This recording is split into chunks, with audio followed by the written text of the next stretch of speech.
Alright everyone, we are continuing our adventures in Chapter 3, and we're on page 116, searching for text within files. Now, um, just a little bit of background here. Linux is traditionally uses text files to store a lot of information.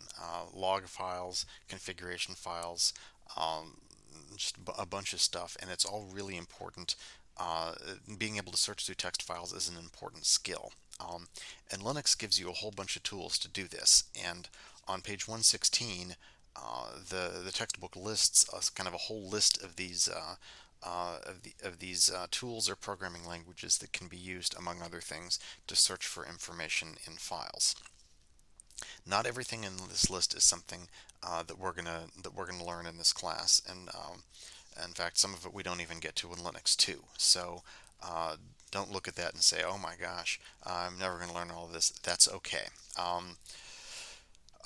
But one of the things that's an important takeaway is that a lot of these tools have in common a way of searching for expressions in files, and the way they're able to do this is with something that's called regular expressions.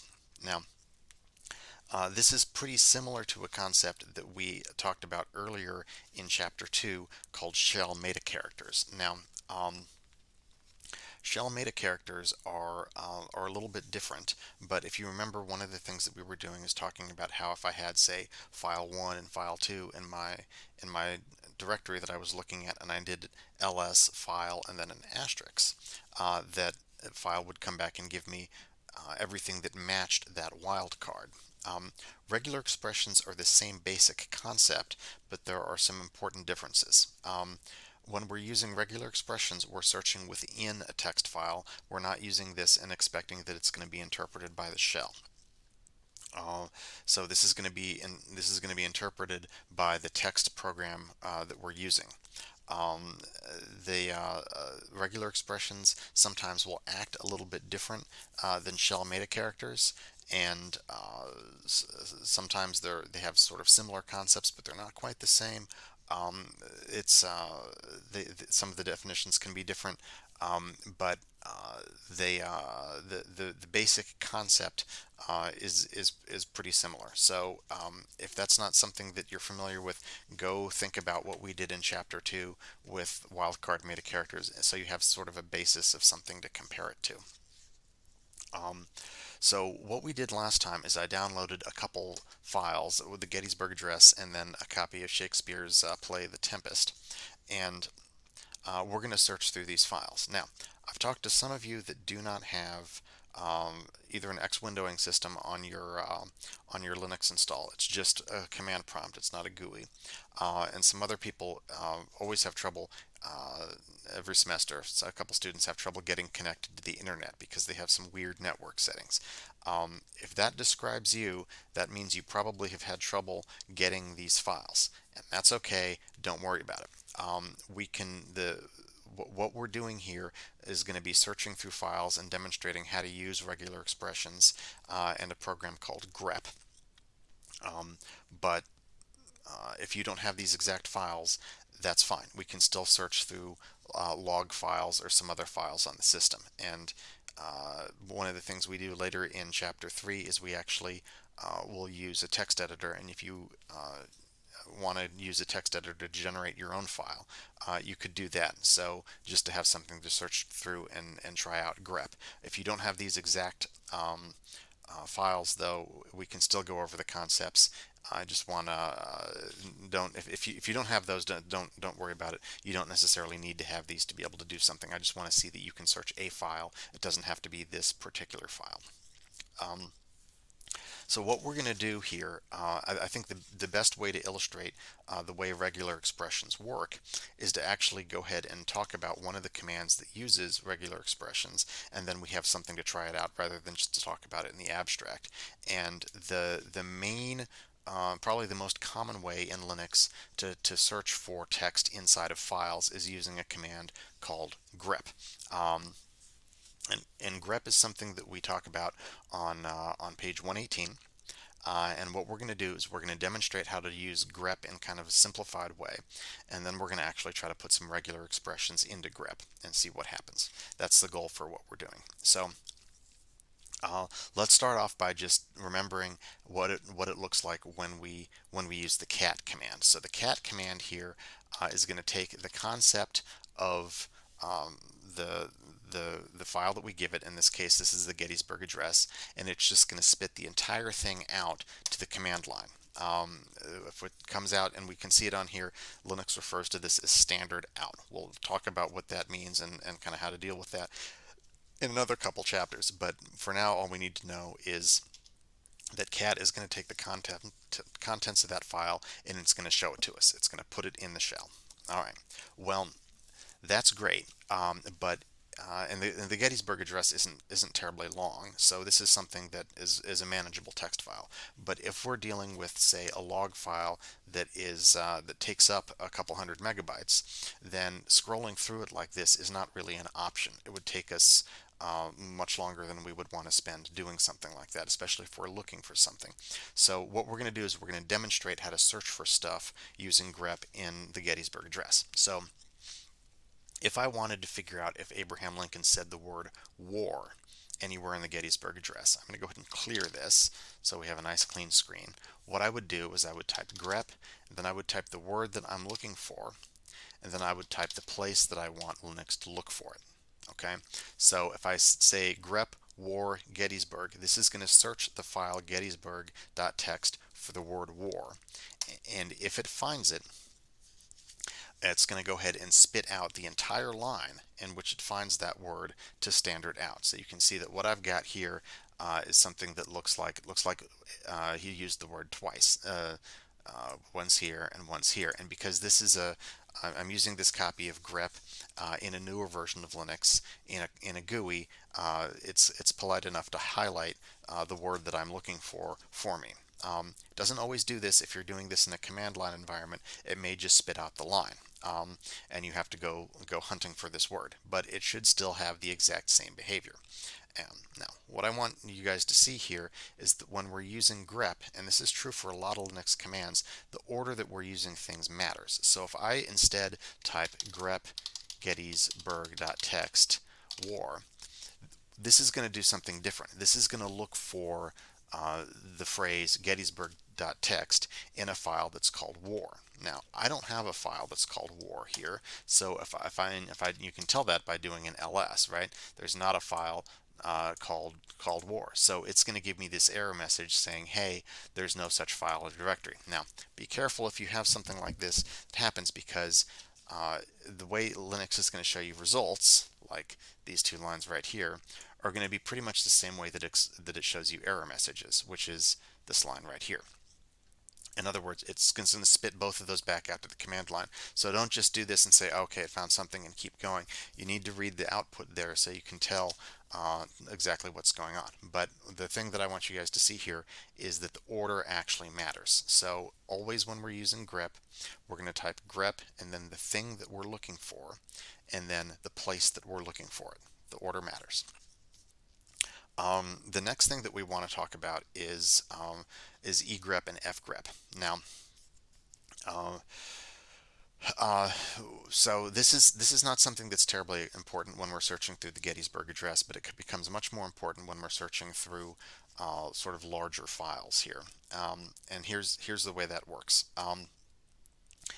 If we are going to look for something for a command using grep that uses that we're going to actually use regular expressions. There are sort of normal regular expressions, and then there are what are referred to as sort of extended regular expressions. And extended regular expressions aren't supported in all the programs that use regular expressions. They're sort of some of the more advanced things. We're not going to be getting too much of them in here, but what I want you guys to know is that if you ever want to use sort of extended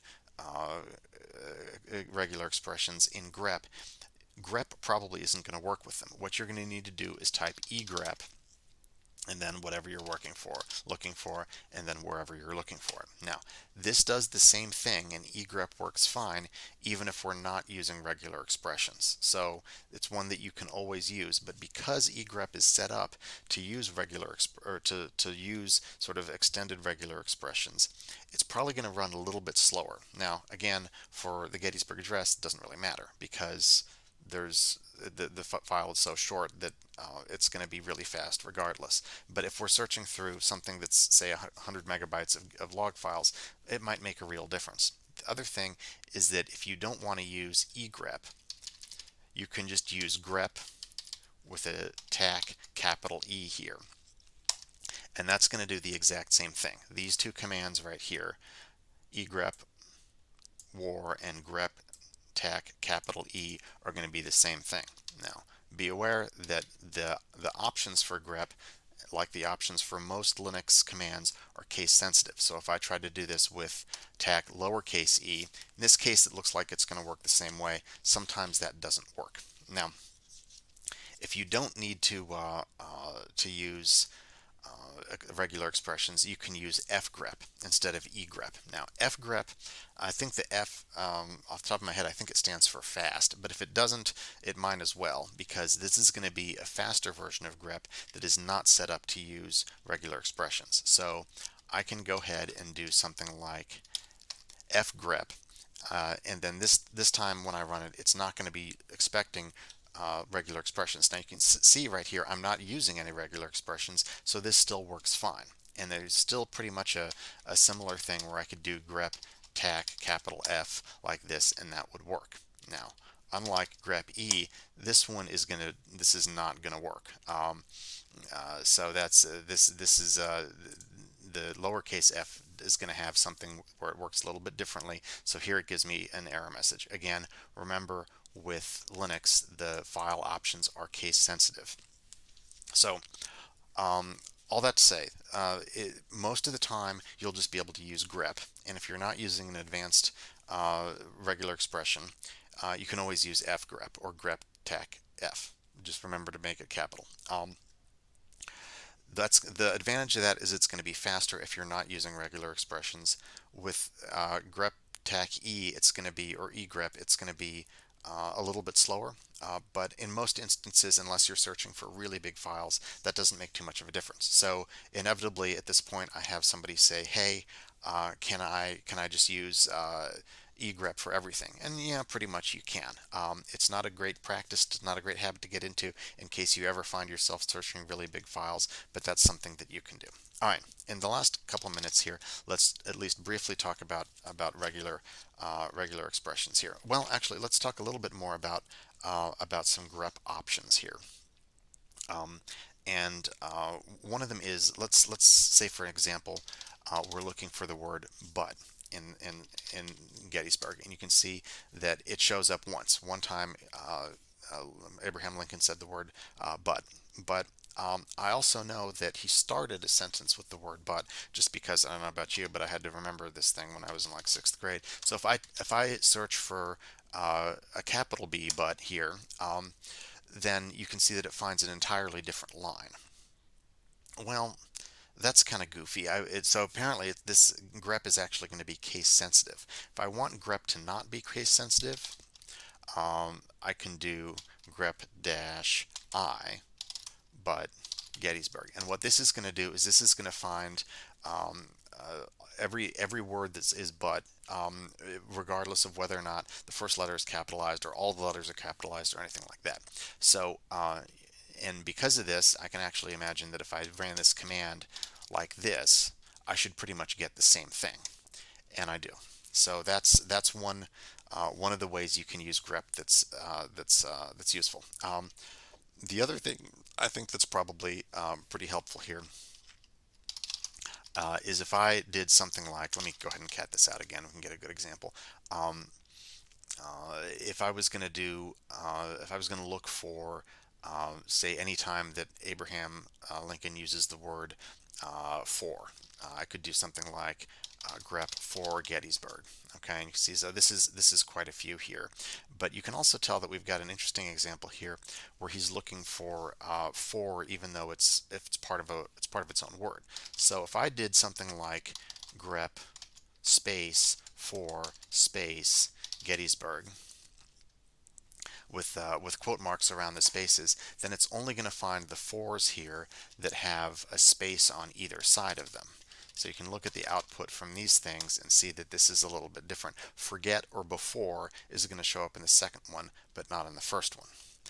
The last thing that I want to show you guys about grep here is this idea of